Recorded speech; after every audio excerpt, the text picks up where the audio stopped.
Dear students, আজ থেকে class 11-এর ত্রিকোণমিতির ক্লাসটা করাবো, শুরু করছি।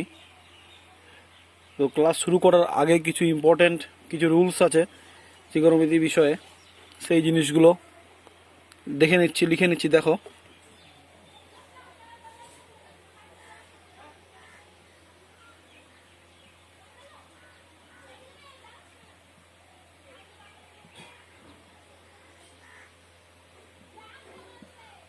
ফার্স্ট ফর্মুলা কি বলছে?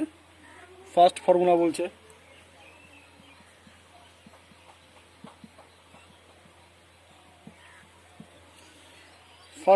বলছে সাইন অফ মাইনাস থিটা যদি হয় তাহলে সাইনের মাইনাসটা বাইরে বেরিয়ে যায়। Sine of minus theta equal to minus sine theta. Second formula কি বলছে?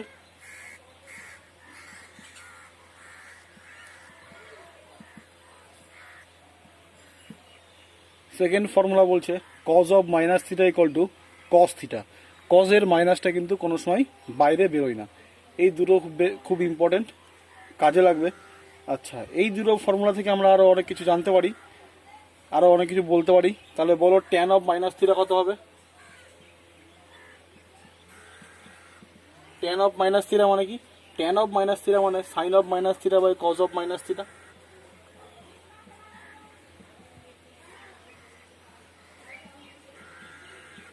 সাইনের মাইনাস তো বাইরে বেরিয়ে যায়, তাহলে মাইনাস সাইন থিটা হয়ে গেল। আর কজের মাইনাস তো বাইরে বেরোয় না, তাহলে cos theta equal to minus sine theta by cos theta tan theta. তাহলে tan of minus theta equal to কিন্তু মাইনাস ট্যান থিটা হয়ে গেল। সিমিলারলি আমরা বলতে পারি cot of minus theta equal to minus cot theta. আচ্ছা, sec of minus theta equal to কত হবে? Sec of minus theta. Sec মানে কি? Cos of minus theta. আর কজের মাইনাস তো বাইরে বেরোয় না, তাহলে 1 by cos theta equal to sec theta. তাহলে একমাত্র কজের মাইনাসও বাইরে বেরোবে না, আর সেকের মাইনাসও বাইরে বেরোবে না। তো সিমিলারলি কোসেক মাইনাস থিটা কি হবে? Cosec minus theta equal to 1 by minus sine theta. Cosec minus theta equal to 1 by sine minus theta. আর সাইন মাইনাস থিটা তো সাইনের মাইনাস তো বাইরে বেরিয়ে যায়, তাহলে -1 by sine theta equal to minus cosec theta. তাহলে cosec minus theta equal to cosec of minus theta equal to minus cosec theta. তো এই জিনিসগুলো খুব ইম্পর্টেন্ট, এই জিনিসগুলো তোমাদের জানতে হবে। তো এরপরে নেক্সট আরও কিছু ফর্মুলা আছে, তোমাদের নেক্সট টপিকে আসছি। নেক্সট টপিকে কিছু ইনফরমেশন লিখে রাখো।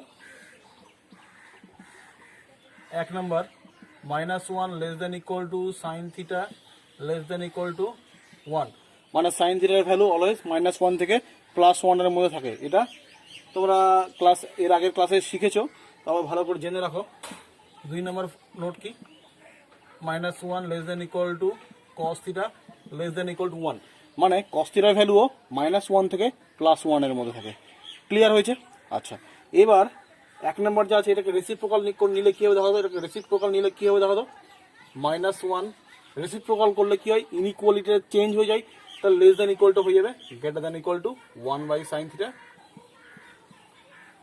এটা আছে less than equal to, greater than equal to হলো 1, মানে 1 বাই 1 1ই হবে। Implies that -1 greater than equal to 1 by sine theta মানে cosec theta greater than equal to 1, তাই তো? মানে কোসেক থিটার ভ্যালু -1 থেকে ছোট এবং +1 থেকে বড়। মানে অনেকটা বলতে গেলে এরকম আসবে, দেখো। এটা যদি -1 পয়েন্ট হয়, এটা যদি +1 পয়েন্ট হয়, +1 থেকে বড় হবে এদিকে থাকবে, আর -1 যদি ছোট হবে এদিকে থাকবে। বোঝা গেল? আচ্ছা, এবার 2 নম্বরটা রেসিপ্রোকাল নিলে কি হবে দেখো। 2 নম্বরটাকে রেসিপ্রোকাল নিলে -1 inequality change 1 by cos theta greater than equal to 1 implies that -1 greater than equal to 1 by cos theta মানে sec theta greater than equal to 1। একদম সিমিলার। বোঝা গেল? এই হচ্ছে নেক্সট জিনিস। এবার আসবো এই চ্যাপ্টারের মোস্ট ইম্পর্টেন্ট থিওরি দিতে, ওটা একটু দেখো তোমরা। নেক্সট টপিক আমরা কি পড়বো? নেক্সট টপিকে আমরা পড়বো সাইন অফ ট্রিগোনোমেট্রিক রেশিওস। তো ট্রিগোনোমেট্রিক রেশিওগুলোর যে 6টা ট্রিগোনোমেট্রিক রেশিও আছে, sine theta, cos theta, tan theta, cot theta, sec theta, cosec theta. এই 6টা ট্রিগোনোমেট্রিক রেশিওর সাইনগুলো কী হবে সেই সম্বন্ধে আমরা জানবো এখন। তো তোমরা এটা দেখতে পাচ্ছ, এটা একটা কার্তেশিয়ান কোঅর্ডিনেট সিস্টেম। তো এটাকে বলা হয় first quadrant, second quadrant, third quadrant, fourth quadrant. এটা তোমরা সবাই জানো, এরপর আরও বলছি। দেখো, ফার্স্ট কোয়াড্রেন্ট, এটাকে বলা হয় সেকেন্ড কোয়াড্রেন্ট, এটাকে বলা হয় থার্ড কোয়াড্রেন্ট, এটাকে বলা হয় ফোর্থ কোয়াড্রেন্ট। আচ্ছা, এই হলো। আচ্ছা, যে সমস্ত ত্রিকোণমেট্রিক রেশিওগুলো আছে, ছটা যে ত্রিকোণমেট্রিক রেশিওগুলো আছে, সেই ছটা ত্রিকোণমেট্রিক রেশিওই ফার্স্ট কোয়াড্রেন্টে অলওয়েজ পজিটিভ হয়। ঠিক আছে, অল পজিটিভ। এই অ্যাঙ্গেলটা কত? এটা হচ্ছে 0 ডিগ্রি, এটা হচ্ছে কত? 90 ডিগ্রি, π/2, তাই তো? তো 0 থেকে π/2 এর মধ্যে ফার্স্ট কোয়াড্রেন্ট পড়ে। তো আর এই ফার্স্ট কোয়াড্রেন্টে যে ছটা ত্রিকোণমেট্রিক রেশিও আছে, sine theta, cos theta, tan theta, cot theta, sec theta, cosec theta, এরা সবাই এই ছটা এই ছটা ত্রিকোণমেট্রিক রেশিওই ফার্স্ট কোয়াড্রেন্টে পজিটিভ হয়। এবার আসছি সেকেন্ড কোয়াড্রেন্টে। সেকেন্ড কোয়াড্রেন্ট কোথায় আছে? এটা 0, এটাকে বলা হয় পাই। ঠিক আছে, এটাকে বলা হয় পাই। তো এই যে π/2 থেকে পাই, এটা হচ্ছে সেকেন্ড কোয়াড্রেন্ট। π/2 থেকে পাই হচ্ছে সেকেন্ড কোয়াড্রেন্ট। এই সেকেন্ড কোয়াড্রেন্টে শুধুমাত্র সাইন পজিটিভ। ঠিক আছে, এখানে শুধুমাত্র সাইন পজিটিভ, আর বাকি সবাই নেগেটিভ। আচ্ছা, সাইন যদি পজিটিভ হয় তাহলে অবশ্যই ওর রেসিপ্রোকাল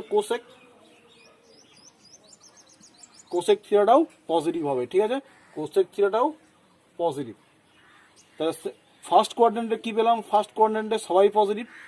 সেকেন্ড কোয়াড্রেন্টে only sine and cosec positive. Third quadrant কার কোয়াড্রেন্ট? থার্ড কোয়াড্রেন্টে অনলি ট্যান পজিটিভ। ঠিক আছে, শুধুমাত্র ট্যান পজিটিভ।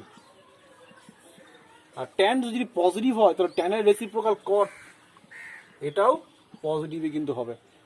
ঠিক আছে। আচ্ছা, এবার আসি ফোর্থ কোয়াড্রেন্ট। ফোর্থ কোয়াড্রেন্টে কে পজিটিভ? ফোর্থ কোয়াড্রেন্টে কোসাইন পজিটিভ, মানে কস। ঠিক আছে, আর কস যদি পজিটিভ হয়, কসের রেসিপ্রোকাল সেকটাও পজিটিভ হবে। তাহলে আচ্ছা, এটা পাই, আচ্ছা এটা 3π/2, আর এটা 2π। তাহলে ফার্স্ট কোয়াড্রেন্ট মানে 0 থেকে π/2, সেকেন্ড কোয়াড্রেন্ট মানে π/2 থেকে পাই, থার্ড কোয়াড্রেন্ট মানে π/2 থেকে 3π/2, আর ফোর্থ কোয়াড্রেন্ট মানে 3π/2 থেকে 2π। টোটালটা কত? 2π মানে 360 degree. Pi equal to 180, pi equal to তোমরা সবাই জানো 180 ডিগ্রি। আচ্ছা, এই যে চারটা কোয়াড্রেন্ট আছে, first quadrant, second quadrant, third quadrant and fourth quadrant, এই চারটা কোয়াড্রেন্টের মধ্যে ফার্স্ট কোয়াড্রেন্ট মানে 0 থেকে π/2 এর মধ্যে ছটা trigonometric ratio positive. Second quadrant মানে π/2 থেকে পাইয়ের মধ্যে শুধুমাত্র সাইন থিটা পজিটিভ এবং কোসেক থিটা পজিটিভ, বাকি সবাই নেগেটিভ এই সেকেন্ড কোয়াড্রেন্টে। থার্ড কোয়াড্রেন্টে শুধুমাত্র ট্যান পজিটিভ এবং ট্যানের রেসিপ্রোকাল কট পজিটিভ, বাকি সবাই নেগেটিভ হয়। আর ফোর্থ কোয়াড্রেন্টে কস পজিটিভ, আর কস যদি পজিটিভ হয় তাহলে কজের রেসিপ্রোকাল সেক থিটাটাও পজিটিভ হবে এবং বাকি সবাই নেগেটিভ হবে। তো এই হলো। তো এটা আমরা কী করে মনে রাখবো? এইরকমভাবে আমরা এরকম করে কোঅর্ডিনেট টেনে নেব, এই আমরা মনে রাখবো অল সাইন ট্যান কস। আমরা এইভাবে মনে, all sine tan cos. All ফার্স্টে বলছি ফার্স্ট কোয়াড্রেন্ট, সেকেন্ডে সাইন বলছি সেকেন্ড কোয়াড্রেন্ট, থার্ডে ট্যান বলছি থার্ড কোয়াড্রেন্ট, ফোর্থে কস বলছি এটা ফোর্থ কোয়াড্রেন্ট। তাহলে ফার্স্ট কোয়াড্রেন্টে অল পজিটিভ, সেকেন্ড কোয়াড্রেন্টে সাইন পজিটিভ, থার্ড কোয়াড্রেন্টে ট্যান পজিটিভ, ফোর্থ কোয়াড্রেন্টে কস পজিটিভ। আমরা এইভাবে মনে রাখবো। আচ্ছা, এটা কেন মনে রাখবো? এটা দিয়ে কী হবে সেটা এবার দেখাচ্ছি, দেখো। আচ্ছা, ধরো তোমাকে এতদিন আমাদের ক্লাস 10 পর্যন্ত আমাদেরকে ভ্যালু বের করতে, ধরো tan 30 degree, tan 0 degree, tan 45 degree, tan 60 degree, tan 90 degree, এই কটা ভ্যালু আমাকে আমাদের সিলেবাসে ক্লাস 10 আপ টু 10 ছিল, এই কটা ভ্যালুই আমাদের বের করতে হতো। আচ্ছা, এবার যদি তোমাকে বের করতে দেয় যে ধরো তোমাকে বললো what is the value of sign 240 degree, মানে কোশ্চেন ধরো সাইন 240 ডিগ্রি ইকুয়াল টু কত, তাহলে তুমি কীভাবে বের করবে ওটাই আমরা এখন শিখবো। ঠিক আছে, দেখো সাইন 240 ডিগ্রি ইকুয়াল টু আমরা কি লিখতে পারি, sine 2 into 90 degree plus 60 degree লিখতে পারি। 2 ইন্টু 90 ডিগ্রি মানে 180 প্লাস 60, তাই তো? আচ্ছা, তো এটা কোন কোয়াড্রেন্টে পড়লো এই অ্যাঙ্গেলটা দেখো তো।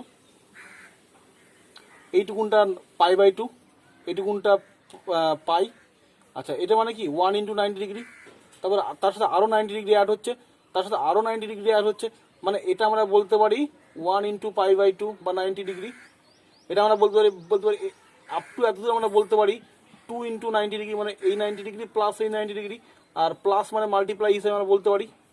এটা আমরা বলতে পারি আপ টু এতদূর 3 π/2, আর এটা বলতে পারি 4 π/2, দেখো 2 পাই হয়ে যাবে লাস্টে।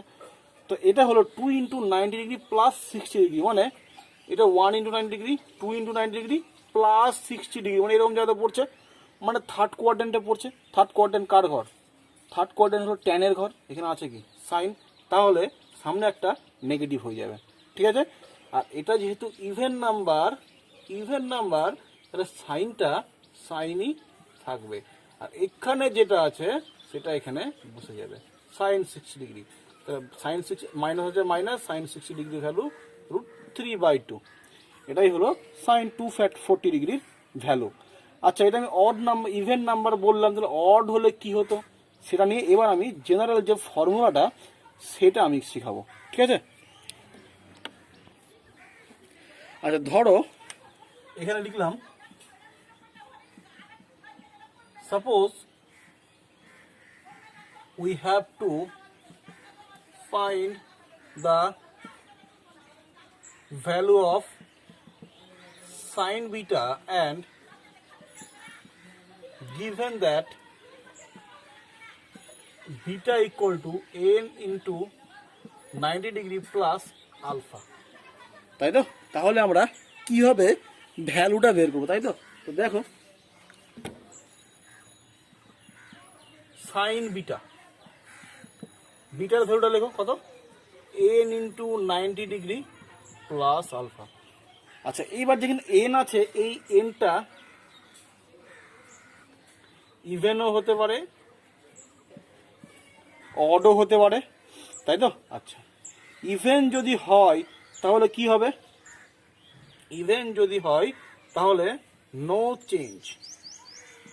দেখো আগের অঙ্কটাতে কি ছিল, sine 2 into 90 degree plus 60 degree ছিল, আমি সাইনই লিখেছিলাম 60 ডিগ্রি, মানে সাইন ছিল সাইনই ছিল, সাইন ছিল সাইনই হয়েছিল, তো সাইনের কোনো চেঞ্জ, সাইনটাই সাইনই লিখেছিলাম, কোনো চেঞ্জ হয়নি, বলেছিলাম ইভেন হয়েছে, তাহলে ইভেন হলে এরকম নো চেঞ্জ, ঠিক আছে? আর অড যদি হয় তাহলে কি হবে, চেঞ্জ। চেঞ্জ মানে কীরকম? চেঞ্জ মানে যদি এখানে সাইন থাকে সাইনটা হয়ে যাবে কস, আর যদি কস থাকে কসটা হয়ে যাবে সাইন, ঠিক আছে? আর যদি ট্যান থাকে ট্যানটা হয়ে যাবে কট, আর যদি কট থাকে কটটা হয়ে যাবে ট্যান। চেঞ্জ মানে এই রকম চেঞ্জ, ঠিক আছে? যে কত হবে, plus or minus sine alpha, ঠিক আছে? ইভেন হলো। আর অড যদি হতো তাহলে plus or minus cos alpha. মানে এখন কোন কোয়াড্রেন্টে পড়ছে দেখতে হবে, ট্যানের কোয়াড্রেন্টে পড়ছে না কজের কোয়াড্রেন্টে পড়ছে। ট্যান অথবা কজের কোয়াড্রেন্টে যদি পড়ে তাহলে মাইনাস আসবে সামনে, আর যদি অল অথবা সাইনের কোয়াড্রেন্টে পড়ে তাহলে প্লাস আসবে সামনে। সেটা এখন ওটা দেখতে হবে, ওর উপর ডিপেন্ড করে হবে, তাই তো? এবার এই দিয়ে কিছু এক্সাম্পল করব, এক্সাম্পলগুলো দেখো। দেখো এবার একটা অঙ্ক করব, কি বলছে, ফাইন্ড tan 660 ডিগ্রি, tan 660 ডিগ্রির ভ্যালু কত হবে, তাই তো? এটা দুরকম ভাবে করবো, হ্যাঁ। tan 660 degree equal to tan, আচ্ছা এটা কত লিখতে পারি, 7 ইন্টু 90 প্লাস 30 ডিগ্রি, তাই তো? 7 ইন্টু 90 প্লাস 30 ডিগ্রি। তাহলে 90-র সাথে যেটা মাল্টিপল আছে সেটা কত, কি সেটা অড নাম্বার, আর অড হলে কি হতো, চেঞ্জ হতো। আর চেঞ্জ মানে কি চেঞ্জ হবে, ট্যানটা চেঞ্জ হবে, তো ট্যানটা চেঞ্জ হয়ে কট হয়ে গেল। আচ্ছা, এবার দেখতে হবে এটা কোন কোয়াড্রেন্টে পড়ছে, তাই তো? তো দেখো, এটা অল সাইন ট্যান কস, তাহলে 7 × 90, তাই তো? তাহলে 1 × 90, 2 × 90, 3 × 90, 4 × 90, 5 × 90, 6 × 90, 7 × 90। এখানে আপ টু এতদূর 7 × 90 হলো, তার সাথে আবার 30 অ্যাড হচ্ছে, 30 মানে 30 অ্যাড করলে এখানে চলে আসলো, এই ফোর্থ কোয়াড্রেন্টে চলে আসলো। তাহলে ফোর্থ কোয়াড্রেন্ট কার ঘর? কজের ঘর। এখানে আছে কি? ট্যান আছে, কজের ঘর আছে ট্যান, তাহলে সামনে মাইনাস হয়ে গেল। আর এখানে যেটা ছিল 30°, সেই 30° বসলো। তাহলে কত হবে? মাইনাস ছিল মাইনাস, cot 30°-এর ভ্যালু √3। আচ্ছা, এবার তোমরা অনেকে বলতে পারো, অনেকের মনে কোশ্চেন আসতে পারে, এটা যদি ইভেন হতো তাহলে কি হতো? মানে আমি যদি 8 × 90 লিখতাম তাহলে কি হতো? তাহলে দেখো, tan 660° ইকুয়াল আমি লিখতে পারি tan 8 × 90° মাইনাস 60°। 8 9 যা 720, 720 মাইনাস 60 ইকুয়াল টু 660। তাহলে ঠিকই লিখেছি। তাহলে এটা কোন কোয়াড্রেন্টে পড়ছে দেখো? 1 × 90, 2 × 90, 3 × 90, 4 × 90, 5 × 90, 6 × 90, 7 × 90, 8 × 90। এখানে হলো 8 × 90, সেখান থেকে মাইনাস 60°, মানে ফিরে আসছে সেখান থেকে আবার, মানে এখানে এদের 60°, মাইনাস 60 ফিরে আসছে, ব্যাক আসছে, এসব জায়গাতে হবে। তাহলে ফোর্থ কোয়াড্রেন্টে হলো, ফোর্থ কোয়াড্রেন্ট কার ঘর? কজের ঘর, তাই না? কজের ঘর আছে কিনা ট্যান, তাহলে সামনে মাইনাস। আর এটা তো ইভেন নাম্বার, ইভেন হলে তো নো চেঞ্জ, হলে ট্যান ছিল ট্যানই থাকবে, আর এখানে যেটা থাকবে 60, তাহলে tan 60 ভ্যালু কত? √3। তাহলে আমি যেই মেথডেই করি না কেন, দেখো দুটোর ক্ষেত্রেই অ্যান্সারটা কিন্তু সেম হয়েছে। ক্লিয়ার হলো? নেক্সট একটা অঙ্কতে আসবো। দেখো নেক্সট অঙ্ক, নেক্সট ম্যাথটা কি বলছে? Find the value of cot 660 plus tan of minus 1050, তাই তো? তাহলে এটা কি করে করব? দেখো, cot 660 মানে কি? 7 × 90 প্লাস 30°। আচ্ছা, tan এর তো মাইনাস বাইরে বেরিয়ে যায়, tan মাইনাস 1050 আছে, tan এর মাইনাস বাইরে বেরিয়ে যাবে, তাহলে মাইনাসের বাইরে বেরিয়ে মাইনাসের প্লাসে মাইনাস tan 1050। আচ্ছা, এটা কোন কোয়াড্রেন্টে পড়ছে দেখো তো? অল সাইন ট্যান কস, তাই তো? 7 মানে 4 প্লাস 5 6 7, মানে কজের ঘরে পড়ছে, আছে কট, তাহলে সামনে একটা মাইনাস হবে। আচ্ছা, অড নাম্বার আছে 7টা কি? অড নাম্বার, তাহলে কটটা চেঞ্জ হয়ে ট্যান হয়ে গেল 30°, মাইনাস ট্যান, এটাকে ভাঙাচ্ছি এবার 12 × 90, 1080 মাইনাস 30°। বোঝা গেল? tan 30 এর ভ্যালু কত? মাইনাস, এটা কত হবে? 1/√3 মাইনাস। আচ্ছা, এটা কোন কোয়াড্রেন্টে পড়ছে? 1 2 3 4 5 6 7 8 9 10 11 12, এখানে হলো 12 মাইনাস 30, মানে কজের ঘরে পড়ছে, আছে ট্যান, তাহলে সামনে আবার মাইনাস হবে, আর মাইনাস আর এই মাইনাসে প্লাস হয়ে গেল। ইভেন নাম্বার আছে, নো চেঞ্জ, ট্যান ছিল ট্যানই থাকবে 30°, মাইনাস 1/√3 প্লাস 1/√3 ইকুয়াল টু 0 হয়ে গেল এই অঙ্কটা। নেক্সট আরেকটা অঙ্কতে আসবো। আচ্ছা, এবার দেখো এই অঙ্কটা দেখো, find the value of cos 24° plus cos 55°, cos 125°, cos 204° plus cos 300°। তো এটা হচ্ছে অ্যাকিউট অ্যাঙ্গেল আছে, এটাও অ্যাকিউট অ্যাঙ্গেল আছে, তো এই দুটো চেঞ্জ করার কোনো দরকার নাই, আমি তাহলে এই তিনটেকে শুধু কনভার্ট করব। দেখো, cos 24° প্লাস cos 55°, আচ্ছা এটাকে কি লিখতে পারি? প্লাস cos 2 × 90° মাইনাস 55°, দেখা যাবে? দেখো তো, 180 থেকে 55 মাইনাস করতে গেলে 125 থাকে, তাই তো? আর এটাকে কি লিখতে পারি? Plus cos 2 × 90° plus 24°, 180 plus 24 204। আর এটা কত হবে? Plus cos 4 × 90° minus 60°। বোঝা গেল? আচ্ছা, cos 24 degree plus cos 55 degree. আচ্ছা এটা কোন কোয়াড্রেন্টে পড়ছে? 2 ইন্টু 90 মাইনাস 55। দেখো 2 ইন্টু 90 মাইনাস মানে সেকেন্ড কোয়াড্রেন্টে পড়ছে। সেকেন্ড কোয়াড্রেন্টে কার ঘর? সাইনের ঘর। সাইনের ঘরে পড়ছে আছে কস, তার সামনে নেগেটিভ হয়ে মাইনাস হবে। আচ্ছা তাহলে এটা কি ইভেন নাম্বার আছে, তাহলে কস ছিল কসই থাকবে 55, এই 55টা এখানে বসে গেল। ঠিক আছে। আচ্ছা এটা কত হবে? এটাও same 2 into 90 plus 24, 2 into 90 plus মানে 1 ইন্টু 90, 2 ইন্টু 90 সেখানে প্লাস মানে এক্সিড করে বেরিয়ে গেল। তাহলে কার ঘরে? কজের টেনের ঘরে পড়ছে, এটা টেনের ঘর। কত আছে? কত কস আছে, তাহলে সামনে মাইনাস হবে। এটা কি ইভেন নাম্বার আছে, তাহলে কসটা কসই থাকবে, নো চেঞ্জ, কস 24 ডিগ্রি। আর এটা কি আছে? cos 4 ইন্টু 90 মাইনাস 60 ডিগ্রি, তাহলে 1 ইন্টু 90, 2 ইন্টু 90, 3 ইন্টু 90, 4 ইন্টু 90, সেখানে 60 ডিগ্রি মাইনাস করছি মানে এসব জায়গায় চলে আসবে। তাহলে ফোর্থ কোয়াড্রেন্ট কজের নিজের ঘর এটা, তাহলে কস দিয়ে যাবে, প্লাস ছিল প্লাসই থাকবে। এটা কি ইভেন নাম্বার? ইভেন নাম্বার থাকলে নো চেঞ্জ, তাহলে কসই হবে। আর এখানে যে অ্যাঙ্গেলটা হবে সেটা 60 ডিগ্রি। কেটে গেল, কেটে গেল, equal to cos 60 degree. Cos 60 degree value half, এটাই অ্যান্সার। আচ্ছা এই কটা আজকে এত পর্যন্তই থাক। তোমাদের বাকি অঙ্কগুলো আমি হোয়াটসঅ্যাপ গ্রুপে দিয়ে দিব, আর নেক্সট ক্লাসে আরও কিছু অঙ্ক করাবো। ওকে ঠিক আছে, তাহলে আজকের ক্লাস এখানেই শেষ হচ্ছে। নেক্সট ক্লাসে আবার দেখা হবে। Thank you.